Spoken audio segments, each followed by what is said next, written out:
On September 11th, we learned that 4 passenger planes were hijacked and taken radically off course. Within an hour, 2 of the planes had flown into the enormous steel towers of the World Trade Center, creating fires and eventually toppling them.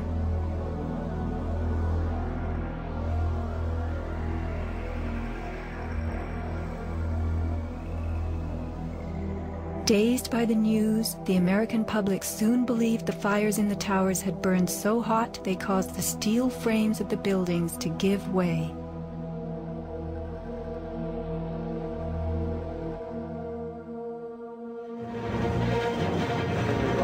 A myth developed, fed by official sources through the media to a bewildered audience. So what was attacked again? He admitted it. Elements of the myth. The impact of the airplanes, gallons of burning jet fuel, steel melting, the buildings failing and suddenly imploding. In a mere 10 seconds, 110 stories hurtled earthward, pulverizing into dust. We ran through the building and went into the... Right from the start, on the street itself, the official story was born. Come out of nowhere and just scream right into the side of the Twin Tower, exploding through the other side. And then I witnessed both towers collapse, one first and then the second, mostly due to structural failure because the fire was just too intense.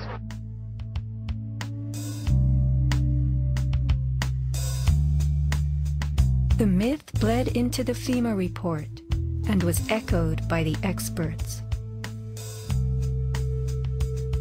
It was the combination of the impact load doing great damage to the building, followed by the fire, that caused collapse. John Skilling and Les Robertson were the structural engineers who designed the streamlined steel frames of the Twin Towers in the 1960s. Because a wayward Army bomber flew into the Empire State Building in 1945, the towers were built with skyscraper crashes in mind. The airplane we were envisioning was the largest airplane of its time, flying slowly and low, lost in the fog. We designed the buildings to take the impact of the Boeing 707 hitting the building at any location. But the aircraft that hit the towers was a Boeing 767, heavier than a 707, fueled for a transcontinental flight and traveling fast. 707s and 767s are comparable. The maximum takeoff weight of a fully loaded 707 is almost 334,000 pounds. As airplanes only carry the fuel load they need, the smaller model 767s that struck the towers were not, in actuality, maximally fueled or close to their maximum takeoff weight. As for the heat of the fires, listen to the radio communications of these New York City firemen. We got tanks. I saw the pockets of fire. We should never knock it down 2 lines. They know that. 78th floor. We got tanks. I saw the pockets of fire. We got tanks. Isolated pockets of fire. 2 water lines to knock them down. FEMA's executive summary relays that much of the fuel in the planes, jet-grade kerosene, was consumed by the initial fireballs and the following few minutes of fire. It then tells us that the burning jet fuel spread between floors and ignited the building's contents, causing more fire and generating heat. This was somehow enough to bring down the tower's 47-column steel core, 236 exterior columns, and thousands of steel trusses all at the same time. Watch the tower smoking in the aftermath of the plane strikes.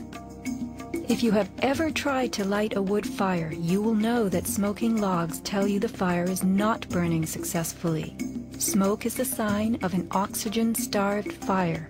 The Twin Towers stood for over an hour, smoldering but not flaming.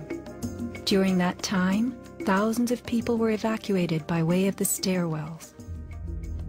Others, trapped by debris, stood in the smoke-filled windows and signaled for help. In fact, the towers did what they were built to do. The building was designed to have a fully loaded 707 crash into it. That was the largest plane at the time. I believe that the building probably could sustain multiple impacts of jetliners because this structure is like the mosquito netting on your screen door. This intense